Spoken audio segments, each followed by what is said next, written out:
അങ്ങനെ ലഞ്ചൊക്കെ കഴിഞ്ഞ ശേഷം ഞാനിങ്ങനെ സുഖമായിട്ടിരിക്കാനായിരുന്നു. ഞാനിങ്ങനെ ചെയ്താണ്ടല്ലോ, അത് നല്ല അടിപൊളി സ്ഥലമായിരുന്നു. ഞാൻ കൈ ഇങ്ങനെ ചെയ്തുകൊണ്ടാണ്. നല്ല കുട്ടി സ്ഥലമായിരുന്നു, നല്ല അടിപൊളി അടിപൊളി സ്ഥലമായിരുന്നു. ക്യൂട്ടി സ്ഥലമായിരുന്നു അത്. ഈ ജനൽമലാണ് ഞാൻ നോക്കിയത്.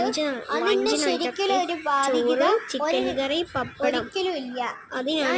നല്ല കുട്ടീസായിട്ടുണ്ട്. എനിക്ക് ചിക്കൻ കറി നല്ലതായിട്ടുണ്ട്. നല്ല അടിപൊളി സ്ഥലമായിരുന്നു. നല്ല രസമുണ്ട്.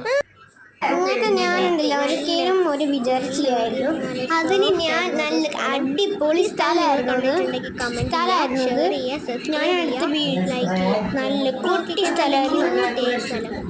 നല്ല ഞാനിങ്ങനെ കുറേ കൈ വെച്ചിട്ട് നല്ലൊരു പിന്നെ ഞാൻ ബണ്ണ് വാങ്ങിച്ചു. അത്രയൊക്കെ ലൈറ്റ്